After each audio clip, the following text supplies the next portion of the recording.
Maqaa Abbaa, Ilma, Hafuura Qulqulluu, Waaqayyo tokkotti namannaa. Ameen. Hordoftoota keenyaa gola Yididiyaa YouTube irraan biyya keessa teessanii akkasuma biyya alaa ta'uudhaatiin kanneen nu daawwachaa jirtan kun gola Yididiyaa YouTube'iti. Yididiyaa YouTube'n egaa akkuma beekamu barumsa mana amantaa Ortodoksii Tawaahidootiif akkasumallee faaruulee seeraaf sirna mana amantaa keenyaa kan eeggatan kan gurraan isin ga'udha jechaadha. Akkasumallee qophii keessummaa Abrahaam yeroo garaa garaatti qabatee isiniif kan dhiyaatudha jechaadha. Kanaaf har'as keessummaa Abrahaamiin qabadheetan dhiyaadheetan jira. Keessummaan na cinatti kan argamu wajjiniin kan wal isin barsiisu ta'a jechaadha. Kanaaf qophii keenya xumuraatii jalqabaa hanga xumuraatti akka nu hordoftan kabajaan isiniin gaafadha. Viidiyoon kun namoota hedduu bira akka ga'uudhaatiif viidiyoo kana kanneen daawwachaa jirtan laayikii gochuudhaatiin akkasuma viidiyoo kana kiristaanota biyya keessa jiran akkasuma biyya ala jiranillee akka qaqqabuudhaatiif hiriyoota keessaniitiif sheer akka gootan kabajaanan isiniin gaafadhaa. Aga xumuraatti nu wajjiniin akka turtan maqaa Waaqayyootiin irra deebi'eetan isiniin gaafadhaa. Egaa kallattiidhumaatiin gara keessummaa keenyaatti waliin dhufna jechaadha. Baga nagaadhaan gara gola Yididiyaa YouTube'itti nagaadhaan baga dhufte. Egaa waamicha keenya kabajuudhaatiin hordoftoota Yididiyaa YouTube'dha wajjiniin wal arguudhaatiif yookiis akkasuma wal baruudhaatiif gara gola kanaatti dhufuu keetiif maqaa kootiif maqaa hordoftoota Yididiyaa YouTube'tiin guddaa galatoominsiin jedha. Egaa hiriyoonni yookiis gola Yididiyaa YouTube'ii keessa kanneen jiran baay'een isaanii kan si beekan ni jiru.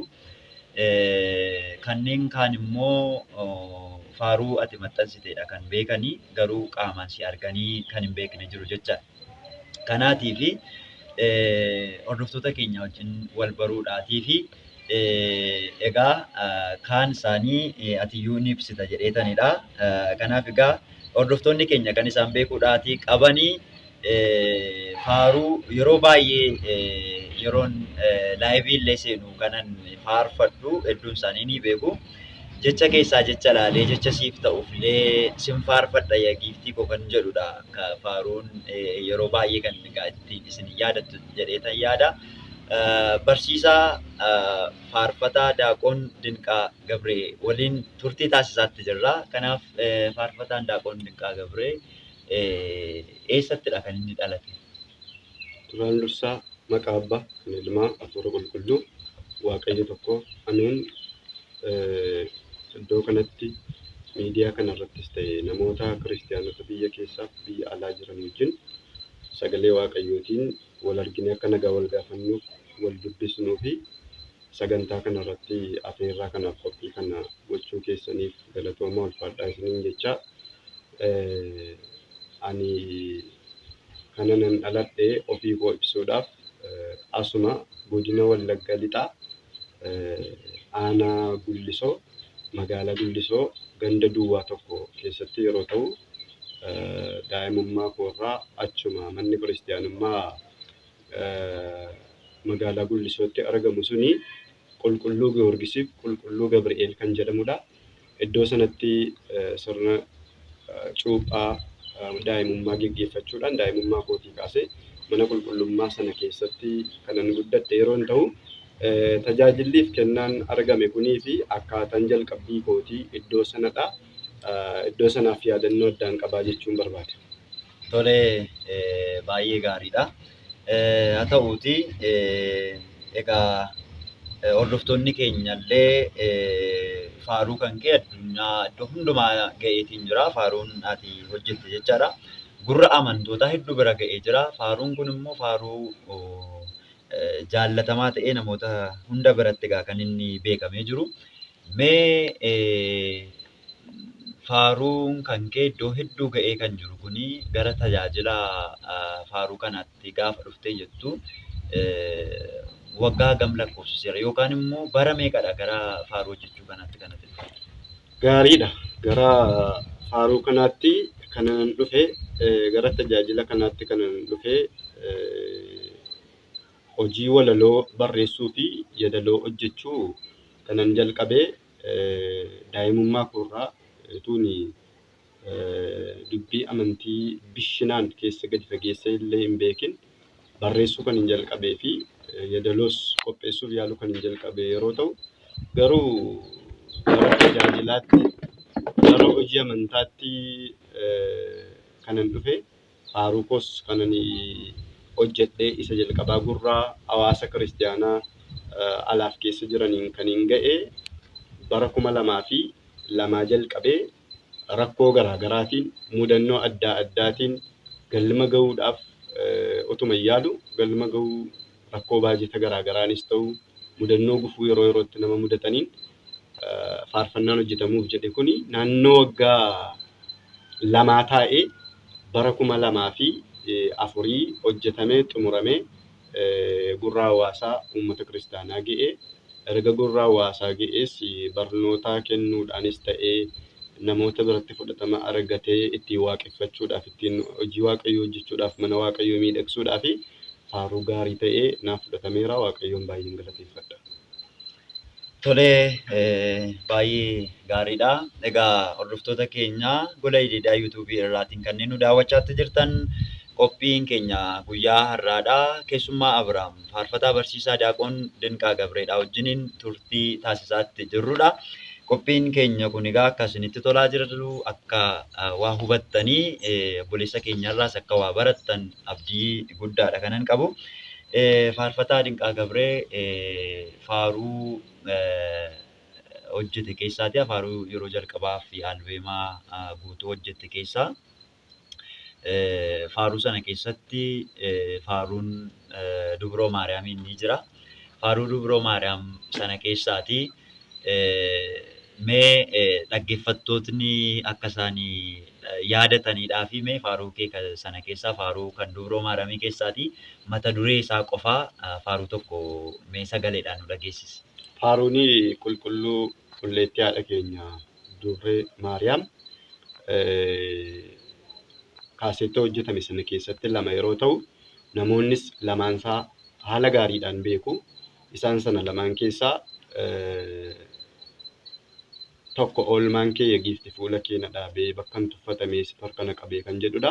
Inni lammaffaan immoo jecha keessaa jecha laalee jecha siif ta'u filee sin faarfadhe eegiftii koo Maariyaam iccitii sammuu koo kan jedhudha. Kun lamaan hawaasa kiristaanaa afaan keenya dhaga'u hundumaa biratti faaruu jaallatamaadha. Isaan lamaan keessaa faarfannaa isa jecha keessaa jecha laalee jedhu irra deebi'eetan dhageessisa. Jecha keessaa jecha laalee jecha siif ta'u filee sin faarfadha eegiftii koo Maariyaam iccitii sammuu koo Maariyaam iccitii sammuu koo jecha keessaa jecha laalee jecha siif ta'u filee sin faarfadha eegiftii koo Maariyaam iccitii sammuu koo Maariyaam iccitii sammuu koo kan jedhu yeroo ta'u irra caalmaatti dhaggeeffatanii akka isaan ittiin waaqayyoo waaqeffataniif immoo kallattiidhaanii diidiyaa yuutuubiinii albeemii irraa yoo gadhiisee turuutti dhaggeeffachuu danda'u kan jedhu yaadachuu barbaada. Tolee, baay'ee gaariidha. Egaa faaruu laphee irraati kan madde jechaadha. Faaruun kun jechoonni ati ittiin fayyadamtellee haa ta'utii egaa hordoftoonni keenya faaruu kana guutummaa isaa gola hidhiidhaa yuutuubii irraati kan isaan argatanii. Faarfataa Dinqaa Gabree jechuudhaatiin jecha keessaa jecha ilaalee jedhanii yoo barbaachisanii hidhiidhaa yuutuubii keessaatii argachuu danda'u, dhaggeeffachuu dandeessu. Liinkii isaas description boxii kana jedhanii keenya jechaadha. Asirraati akka hordoftan isiniin jenna. Haa ta'utii faaruu ati hojjette kana keessatti faaruu Dubroo Maariyaamii faaruu hedduu egaa faaruun Dubroo Maariyaamiidhaatiif kan hojjetamee jiru faaruu hedduutu jira. Haa ta'utii faaruun jechootni ati ittiin dubroo Maariyaamiin faaruu kana keessatti ibsitee jirtu nama hubatuudhaatii fi jecha baay'ee ulfaataa kan ta'edha. Ergaa guddaa kan dabarsuu danda'udha. Kanneen biraa yoo dhiisne fakkeenyaatiif faaruudhuma ammaa irratti jecha keessaa jecha ilaaleetan jecha siif ta'u filee sin faarfadha yaa giiftii koo Maariyaam iccitii sammuu koo kan jedhu kun jechi isaa jecha ajaa'ibaati. Dhamdhamni isaa jecha kana gaafa waaman dhamdhamni isaallee kan namatti toludha jechaadha. Kanaaf mee faaruu kana dubroo Maariyaamiin gaafa walaloo isaa yommuu katabdu yookiis yommuu barreessitu akkaataan inni itti siif ifu kun akkamidha? Yeroo walaloo waa'ee isheetii ibsuudhaaf barreessitu kun yeroo akkam ta'udha kan inni siif ifu? Mee waa'ee barreeffama walaloo kanaa waa xiqqoo ishee nutti himi. Gaariidha. Faarfannaa qulqulluu qulleettii dubroo Maariyaam yeroo barreessinu nu caalaa jecha mimmiidhagaaf jecha ulfaatoo ta'an dhaggeeffatamanii kan hin quufamne simboo kan qaban yeroo jecha sana dubbatan waaqayyotti kan nama dhiyeessu kan dubbatan abboota amantaa mana kiristaanummaa keenya keessa baay'eetu jiru. Warri kanaan dura hojii gurguddaa hojjetan baay'eetu jiru. Kanaaf waa'ee dubroo Maariyaam yeroo barreessinu nuti ofii keenya yaadee qajeelchee qindeessee jecha sana filata otoo hin ta'in waa'een ishee uumama keessaa adda waan ta'eef namoota addunyaa kanarratti uumaman keessaa adda jedhamteetti waan ta'eef uumamtootuma jiran hundumaa keessaa haadha waaqa jedhamuudhaan adda jedhamteetti waan ta'eef dubbiin galata ishee dubbiin seenaa isheetii yeroo yaadamu akkuma isheen adda taate jechoonni isheedhaaf barreeffamanis adda ta'uu waaqayyos jechoota adda adda ta'an kan abboota amantaa keessa bulchee waa'ee ishee addunyaa kanatti kan inni ibse. Kanaaf nuun jechoonni nuun jenne kan abbootaa hin gitu yoo ta'e illee amma kan abbootii keenya hin ga'u yoo ta'e illee isaanirraa akka barannetti akka isaan nuuf ibsanitti akka isaan ibsanii darban sanatti tarii nummoo akkamittiin ibsuu qabna jennee abbootii irraa baranne miilla abbootii keenya jala teenyee barreeffama isaanii hordofnee waan isaan qopheessan sanas hundumaa keessa deemnee ilaallee hin barreessina jennee yeroo waa'ee faaruu durbee Maariyaamiif walaloo ishee yeroo qindeessuudhaaf yaallutti haati keenya abbaa Hiriyaaqoosiidhaaf akka ibsite, qulqulluu Efreemiidhaaf akka ibsite, abbaa Giyoorgisiidhaaf akka ibsite, qulqulluu Yaareediif akka ibsite har'as wanta nuuf ibsituu fi hojii nuyi hojjenne kana keessatti iddoo guddaatti kan ibsamu kadhannaaf waadaa haadha keenyaati ishee matu nu wajjin ta'een waa'ee ishee barreessina. Kanaaf waa'een ishee yeroo barreeffamu isa jedhame kana gararraa ta'uu qaba ture. Kan dubbatame kanaa ol ta'uu qaba ture. Ibsamee iddoo kan ga'e miti ammayyuu jechi waan dhibeef wanti ittiin ibsan waan dhibeef namni akka namaatti dhalate tokko waaqaa abidda akkamitti baasa kan jedhamu jecha ittiin ibsamu hin qabu sababii ta'eef jecha keessaa jecha ilaalee jecha filadhee jecha barbaadee waan si ibsuu danda'u akka namummaa fooniitti isa kanaan si ibsaa waan jedhu keessaa barbaadeetan barreessaa walaloo dubroo Maariyaam yeroo barreessu kamiin yeroo barreessu akka kanadha. Wanti qulqullootaaf barreeffamus waaqayyoof barreeffamus hundi isaa jecha jajjabaa yeroo ta'u kanaadha waaqayyoo kun garuu qulqulloonni waaqa ijaan arguu hin dandeenye ishee daawitii godhatanii ishee ijatti godhataniitu ishee ilaaltuu godhatanii karaa isheetiin waaqayyoo waan ilaalaniif jecha addaatu isheedhaaf barbaachisaa. Waaqayyoos immoo jecha addaa nuuf kenna. Kanaaf haadha waaqayyootiif jecha yeroon barreessu ofii kootii filadhee itti yaade jecha hundumarra caalu barbaadee utuu hin ta'in abbootiin maal jedhan kaleessa maal dubbatanii kan jedhu keessa sakatta'ee barbaadeetan miilla abbootii hordofee barreeffama isaanii hordofee barreessa waan ta'eef jecha mimmijataatu argama. Karaa abbootii keenyaatii fi ogummaa isaaniif waaqayyoo kennerraa waa'ee haadha waaqayyoo wanti gaggaariin waa'ee haadha waaqayyoo faaruu keedaloo gaggaariin kanaaf karaa isaaniitii yoo deemne argama waan ta'eef isaaniin hordofee maal jedhan jedhee sakatta'ee ilaaleetan kan haadha waaqayyoo qopheessuudhaaf yaala yeroo yeroon barreessu faarfannaa ishee yeroon qopheessuutii waan hin qopheessuuf naan mijatee yaada yeroo baay'ee. Tolee, egaa baay'ee gaariidha. Egaa walumaa galatti egaa namni waa'ee haadha waaqayyoo qulqulleettii dubroo Maariyaamiidha walaloodhaan yeedaloodhaan namni ibsuudhaaf namni barbaadu daandii abbootaarraa deemuu akka qabudha egaa wanti sirraatii hubataatti jirru.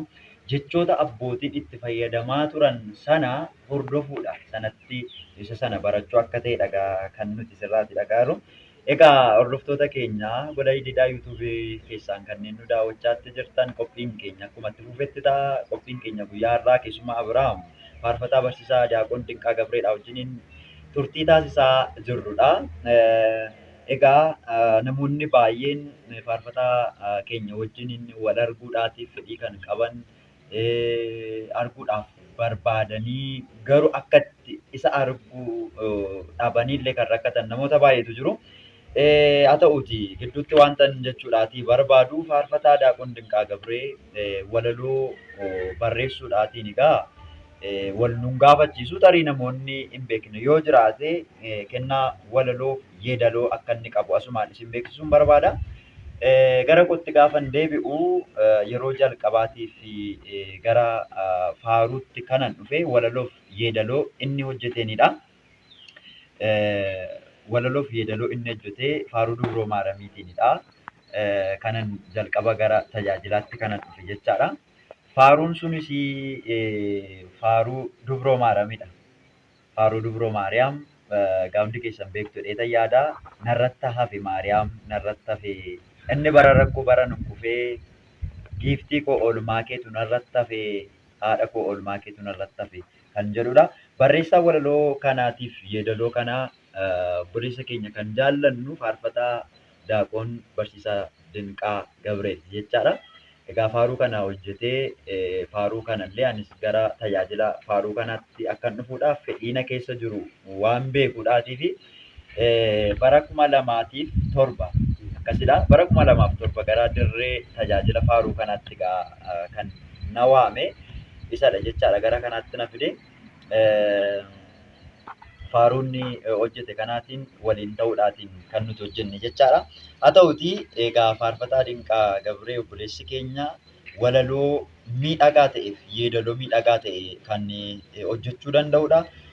Faaruusaa kanneen kaan gola hidhiidhaa yuutuubii irratti maxxaneetiin jira jechaadha.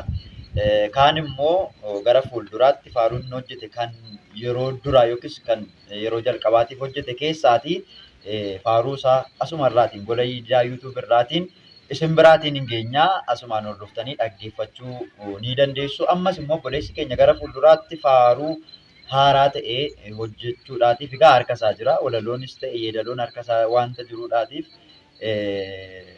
yaada kanaallee of keessaatii kan qabudha jechaadha.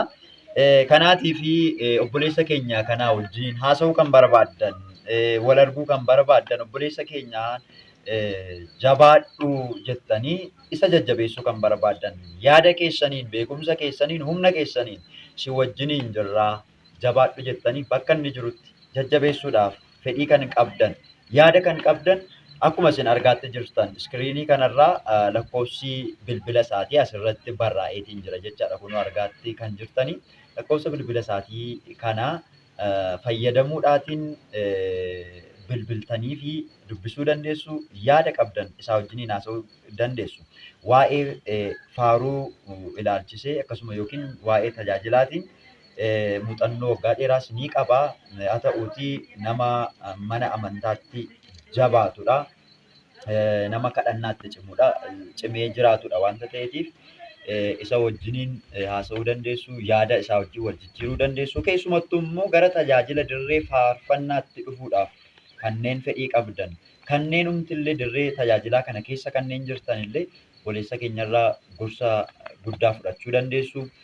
Walaloodhaaf yeedaloodhaan nama hojjechuu danda'u waan ta'eedhaatiif lakkoofsa bilbilaa asirratti argaatti jirtan kanaan egaa lakkoofsa bilbilaa asiin gadii kanaa kan lakkoofsa bilbilaa asirra deemaa jiru kanaan bilbiltanii isaa wajjiniin wal arguu dandeessu. Lakkoofsi kun kan barsiisaa Diyaaqoon Dinqaa Gabreetii asumarraatiin lakkoofsa kanaan bilbiltanii isaa wajjinillee wal bartanii waliin haasa'uu dandeessu isiniin jedha.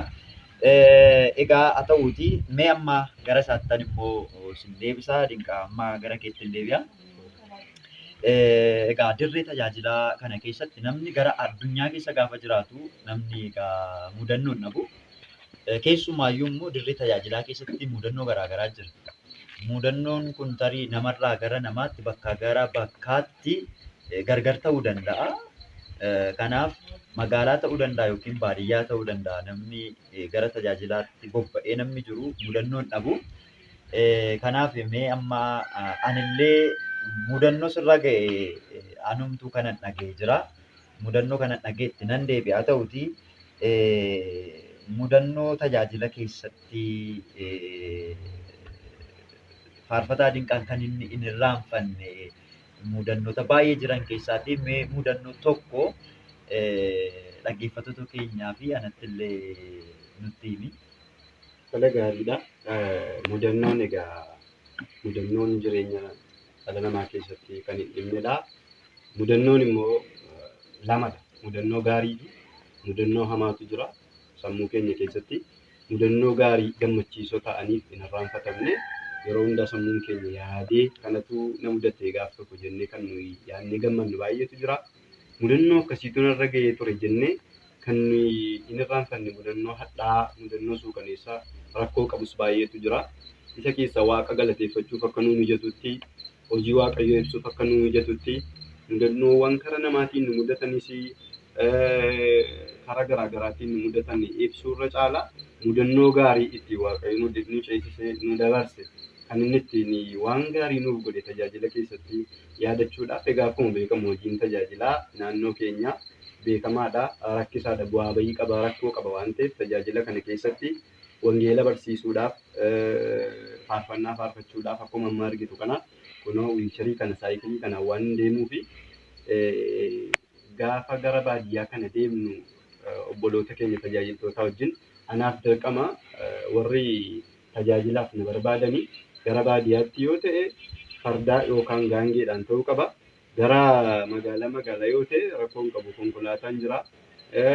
Iddoo mootorri geessu yookaan mootorsaayikiliin iddoo deemu yoo ta'e isaanis iddoo tokko iddoo baay'ee deemeera. Deemsa tajaajilaa keenyaa keessatti wanta hin irraanfanne, wanta hin daganne baay'eetu jiru. Isaan keessaa garuu guyyaa tokko akka tasaa ta'ee barsiisaa faarfataa Dassaaleen Jiraataa fa'aa wajjiniin aanaa Baabboo Gambeel keessa tajaajilaa fi baadiyyaa magaalaarraa baay'ee fagoo ta'e deemnee tajaajila ture. Iddoo sana konkolaataan torbee keessaa yoo baay'ate yeroo tokkodha kan inni dhabu. Carraa argannee guyyaa jalqabaa deemneera. Deebi'uudhaaf garuu konkolaataan yoo akka carraa dhufee deebina waan ta'eef haalli isaa baay'ee ulfaataadha. Warri kaan egaa konkolaataan yoo dhibes lafa deebi'uu danda'u. Bakka dadhabbii kamiin iyyuu taanaan bu'aa bayii kam dabarsanii gara iddoo dhufaniitti deebi'uu danda'u. Ani garuu gaangee yookaan farda yoo isaan qopheessan duwwaan deebi'a. Konkolaataan immoo hin jiru siin jedheera. Kanaaf tajaajila dhannee bataskaanatti eebbifama ture. Bataskaana sana eebbisiisnee erga tajaajila xumurree booda akka carraa ta'ee fageenyarra tajaajilaan dhaqee faarfataan lallabaan dhaqee anaaf Dassaaleen Jiraataati. Dassaaleen Jiraataa immoo waan inni ibsuu barbaadu Dassaaleen Jiraataa hojii tajaajilaa keessatti nama baay'ee anaaf oolmaa gaarii qabudha. Akkan hojii amantii hojjetuuf nama karaa naa bal'isuudha. Karaa dhuunfaa isaatiis karaa namaatiinis nama naaf dhaabbatudha. Nama kana baay'ee galateeffachuun barbaada. Waaqayyo isaa eebbisuun jedha. Isaa wajjiniin deemuu kootti gaafa sana baay'een gammada. Maaliifin baay'ee gammada?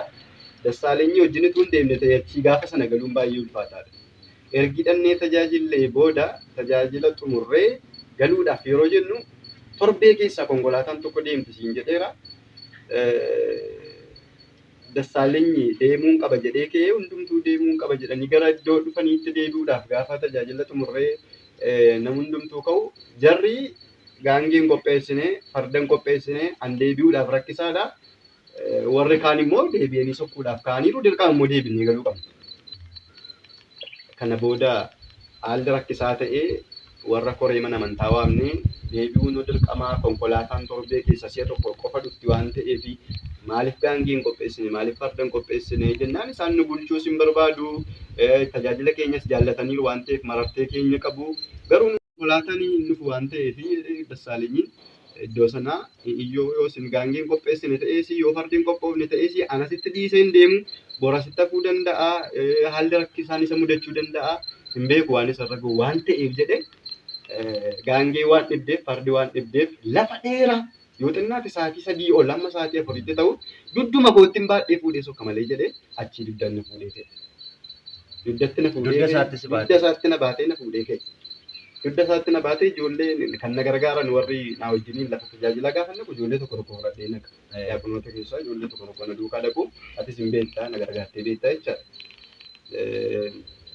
Akkuma ati na gargaartee beektu sana ijoollee tokko na duukaa deema waan ta'eef isaan wiilcharii kana qabanii warri achi keessa jiran faarfattootaanis wiilcharii qabaatii nu gargaara. Anasitti dhiisee hin deemu jedhee Dassaaleen dugda isaatti na baatee ka'ee ergan yoo xiqqate akka daqiiqaa 30 na baatee deeme namooti dabrii sana namooti baatiskaan sana yaa'anii dhufanii akkamitti qofaa kee jedhanii isa deeggaranii gargaaranii na baatanii galaana guddaatu jira. Galaana sana bira gaafa geenyu Dassaaleen ammas itti amanuu didee koottaa anatti kennaa maleessaa hin amanu jedhee dugda isaatti yaadata gaama yaada kana gaafa kennu bakka jiru taa'ee yaadata wanta kana akka gaafa sana waan ta'aa jirutti itti mul'ata jechuudha. Galaana sana biratti kophee isaa ofitti baasee dugdarra na kaa'ee galaana sana ceenee hamma deemsa sa'aatii 3 ol ta'u kana ba'aadhaan qabsoo inni itti lixeen jechuudha. Gara magaalaatti deebinee borga namumtaasaa baaburraa konkolaataa qabannee gara iddoo dhufneetti deebinee mudannoo kana yoomiyyuu hin irraanfadhu. Mudannoo baay'ee yoo jiraatan iyyuu hin irraanfadhu.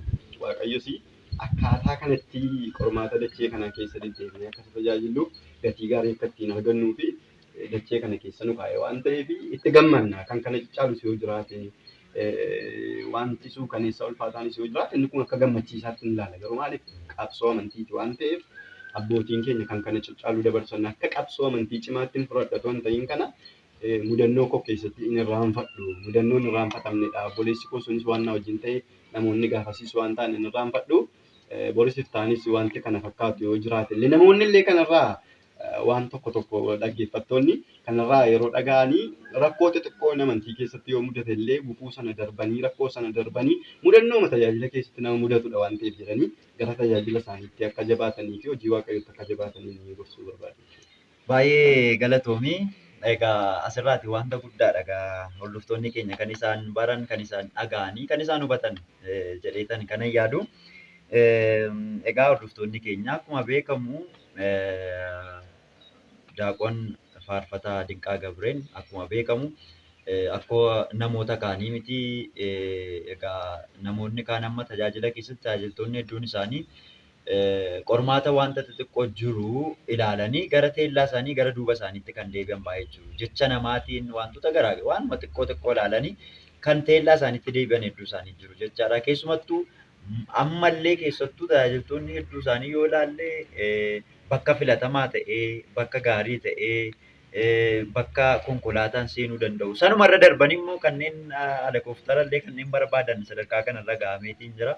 Alakooftarri hin jiru ta'ennaan kan hin deemne illee jiraachuudha mala yeroo tokko tokko kan namoonni akkasii jiru tajaajiltoota keessa.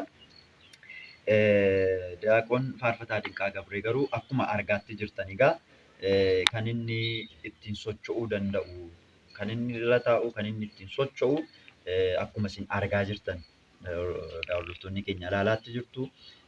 Akka keenya bakka barbaadee sa'aatii barbaade yeroo barbaadetti socho'uu kan hin dandeenyedha. Laawuncharii kana yookiin saayikilii kanaanidha kan inni deemu jechaadha. Haa ta'uutii namni yoo isa bute iddoo tokko gara iddoo tokkotti yoo isa sochoosedha. Ammumallee isa gargaaruudhaatiif kanneen isa wajjin deeman bakka inni tajaajila deemu hundumaattiyyuu wajjin deemanii kan isa gargaaran namoonni durii kaasee yeroon isa bareerraa kaasee jechaadha. Namoonni kana isa gargaaran namoota baay'eetu jiru. Ammallee jechaadha. Isaa wajjiniin bakka tajaajilaa kanatti bakka wal agarreetti jechaadha.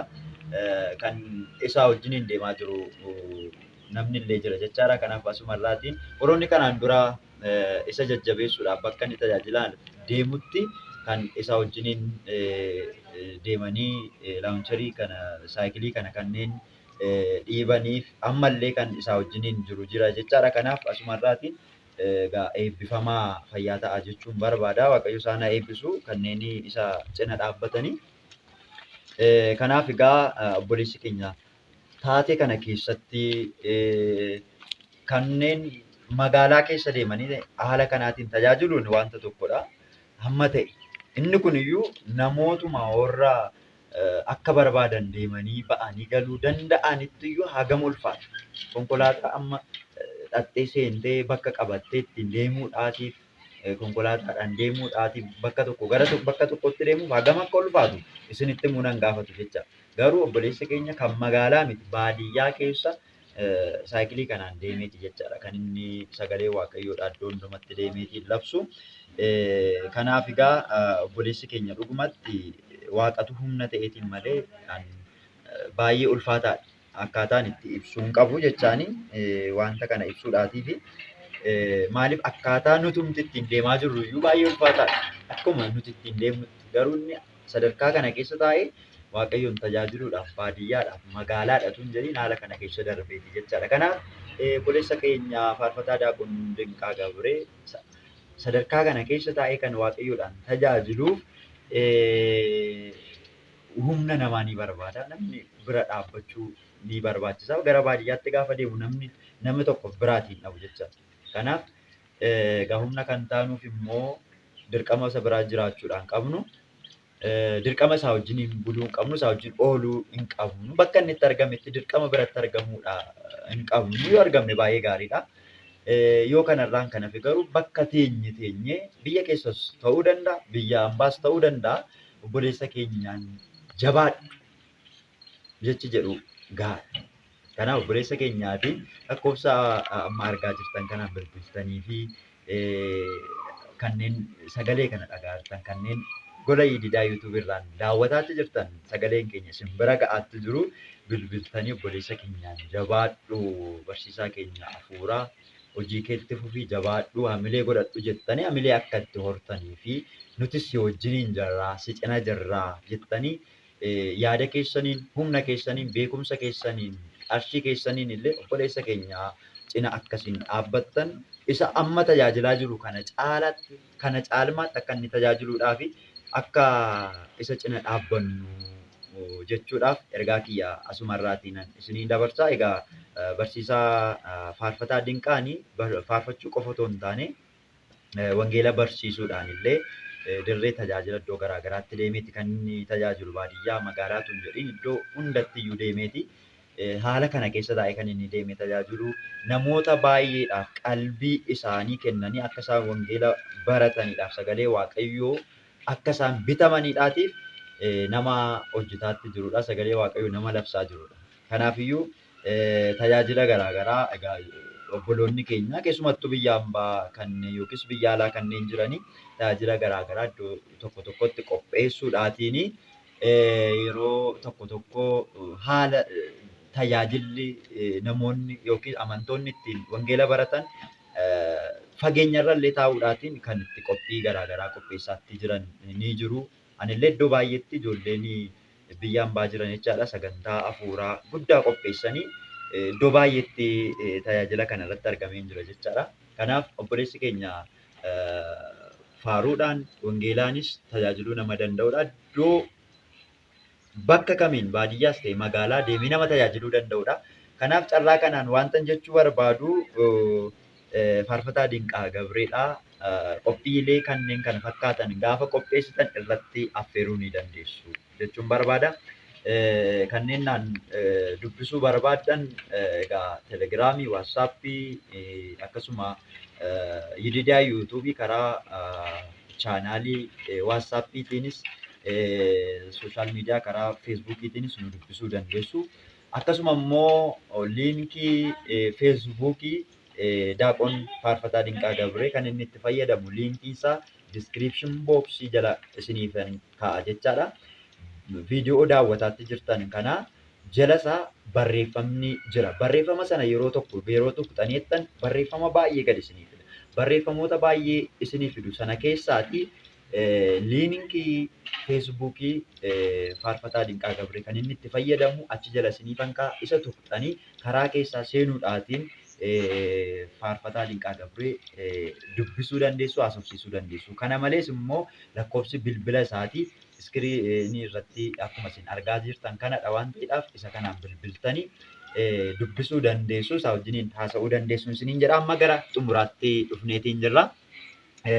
Waa tokkoon yaadadhe faarfataa Dinqaa Gabree faaruu hojjechuudhaatiif yeroo jalqabaatii fi faaruu qopheesse kanaa gurra amantootaatiin ga'uudhaatii fi gara magaalaa Finfinneetti dhagaa. Finfinneetti kan hojjetamu. Akka ammaa kanallee miti faaruun kan hojjetamu yeroo sana dadhabbii baay'ee keessa darbameeti kan inni hojjetamu. Ammallee galata isaa namoonni tokko tokko wanta jiranidhaan walitti dhufamee bakki isaa iddoon garaagaraa beekamee waan jiruudhaatiif baay'ee namatti hin ulfaatu. Yeroo sana garuu gara Finfinnee deemanii faaruu hojjechuun baay'ee ulfaataadha.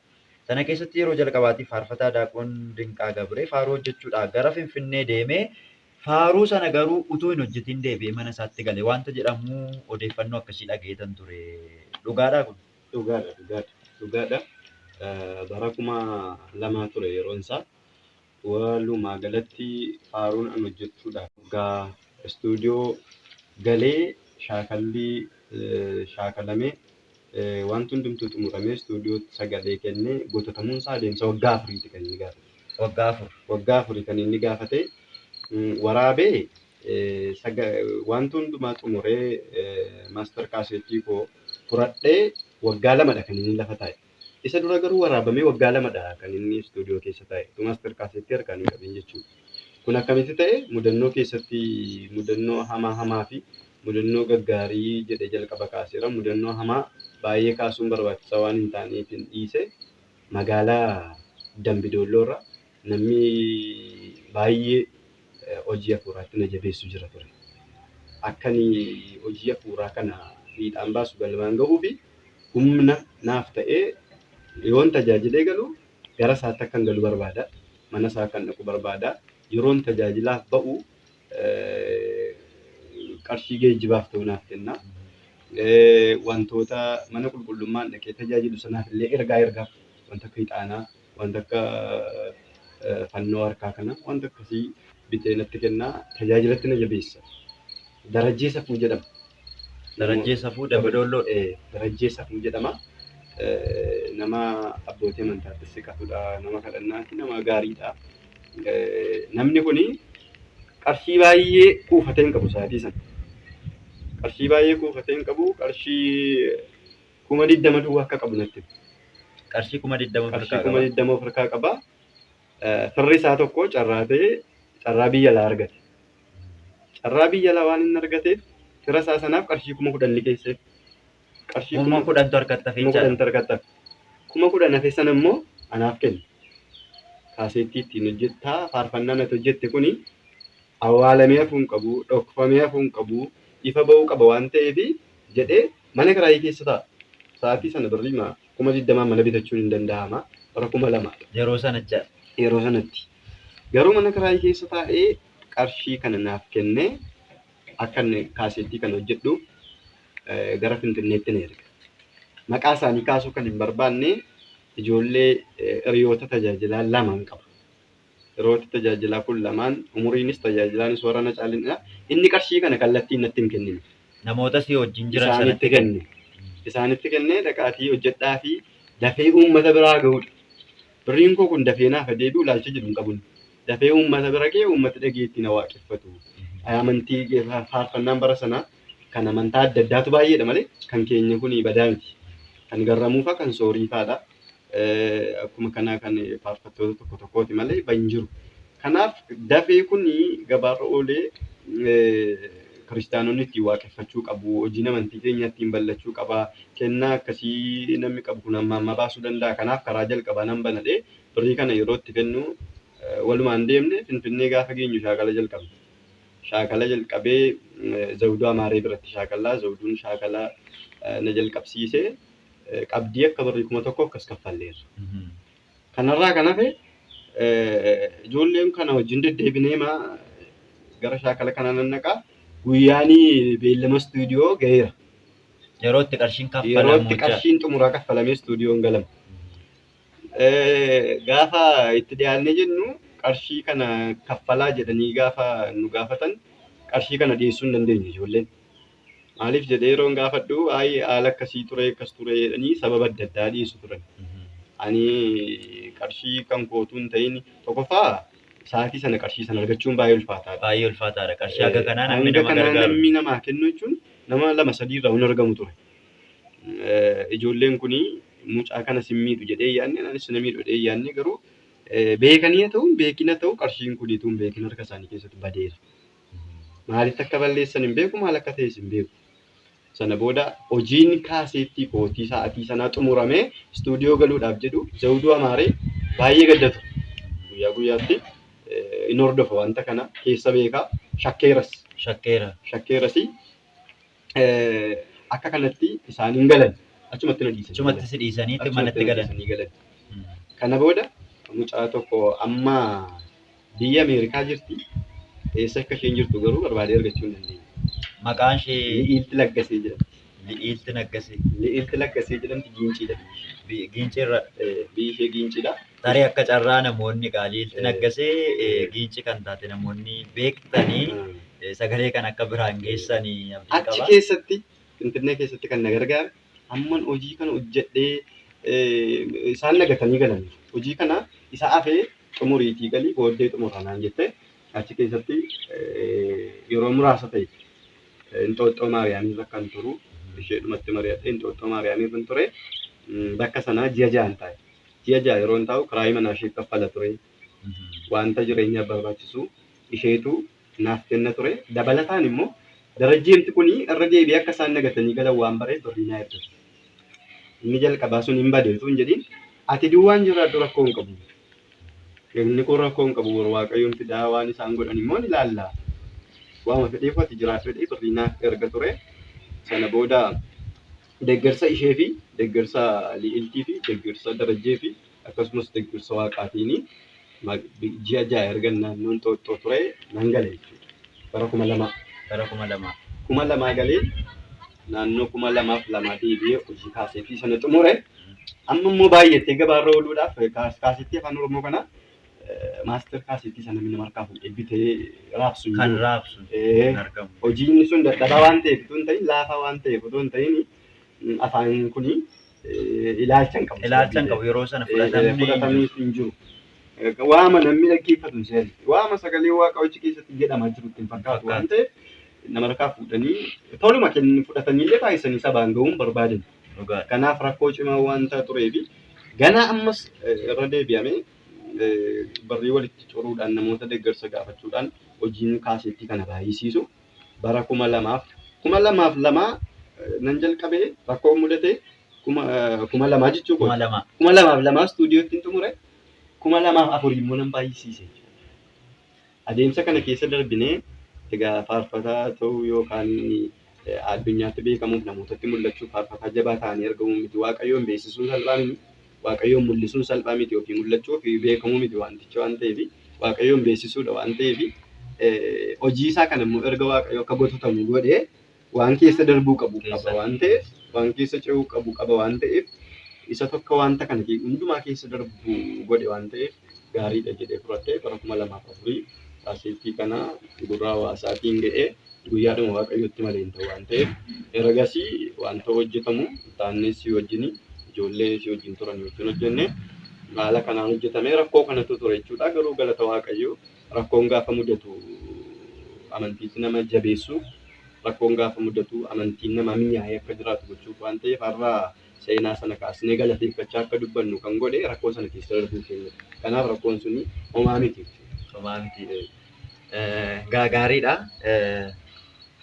Mudannoo kana egaa kanaan dura kanan dhageetiin ture hordoftoonni keenyallee akka isaan dhaga'aniitiif odeeffannoo mudannoo kanarraati waa guddaa namni barata jedheetan egaa ulaagaa kana keessa darbee waggaa afur guutuu faaruu tokko hojjettee gara amantootaatti dhiyeessuudhaatiif waggaa haga kanaati kan fudhate.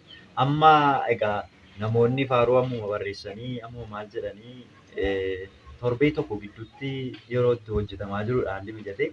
Ati immoo sana keessa haala hin mijanne sana keessa sanumaayyuu haala kanaatiin faaruu gurra namaatti tolu rakkinoota bu'aa ba'ii haga kanaa keessa dabarte egaa waggaa afran kana waggaa 4 miti namni tokko hojii tokko hojjechuudhaaf torbee tokko keessatti illee waan baay'ee arga.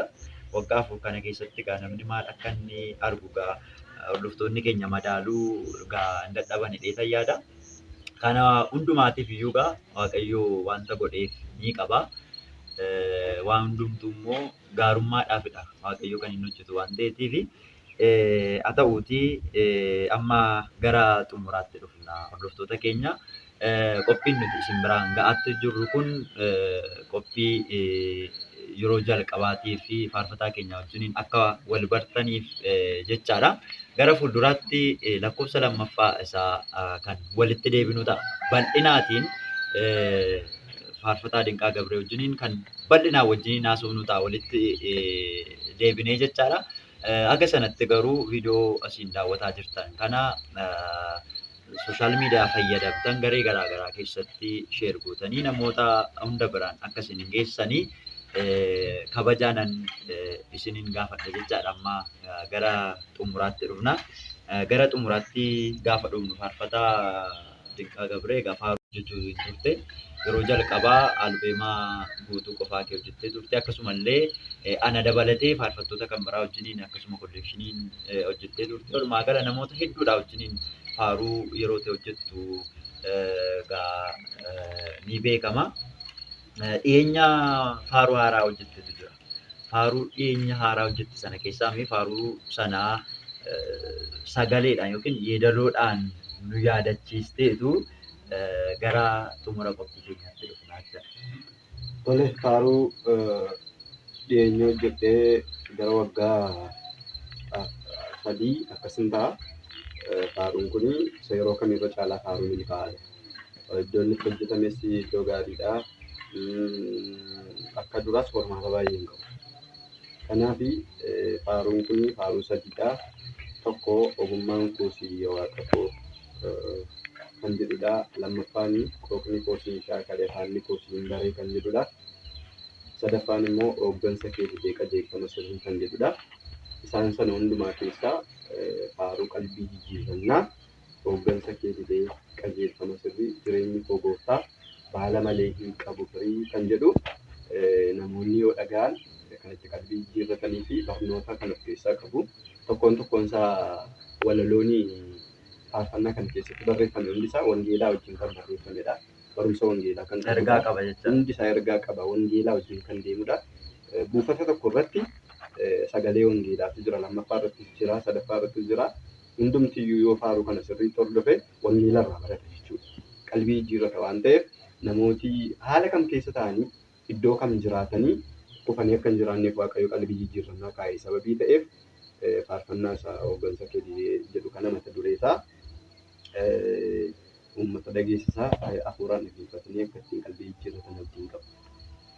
Hooggansa kee didee qajeelfama sirrii jireenyi koo gooftaa baala malee hin qabu firii.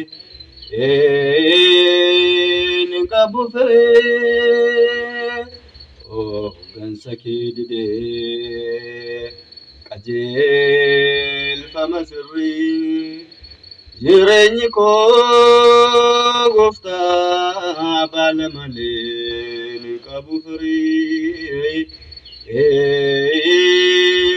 Qabu firii kan jedhudha. Achi keessatti ani hojii gaarii hin qabu jedhanii Waaqa duratti ittiin dhiyaachuudha. Ani nama qajeelaa miti, nama gaarii miti. Situ gaariidha. Na qulqulleessi jedhee namni ittiin fuula Waaqayyootti kan dhiyaatudha. Guutummaa isaa dhaggeeffatanii akka isaan ittiin qalbii jijjiirratan ittiin qabu. Tolee, guddaa galatoomee bifamiin siin jedha. Egaa faaruun kun faaruu ergaa qabudha. Gara Waaqayyootti kan nama fidu, gara Waaqayyootti kan nama argisiisudha. Yookiin daandii gara Waaqayyootti nama geessu kan namatti agarsiisudha. Faaruu kana keessaa wanti hubatamu hooggansa kee didee qajeelfama sirrii jireenyi koo gooftaa baala malee hin qabu firii kan jedhudha. Wangeelaa wajjin kan wal qabatudha. Faaruu kana liinkii isaallee isiniifan kaa'a. Faaruun kun Didaa YouTube irratti maxxaneetiin jira. Namoonni baay'een kan hin dhaggeeffanne jechuudha. faaruun kun isin darbuun qabu dhaggeeffadhaa isiniin jedha.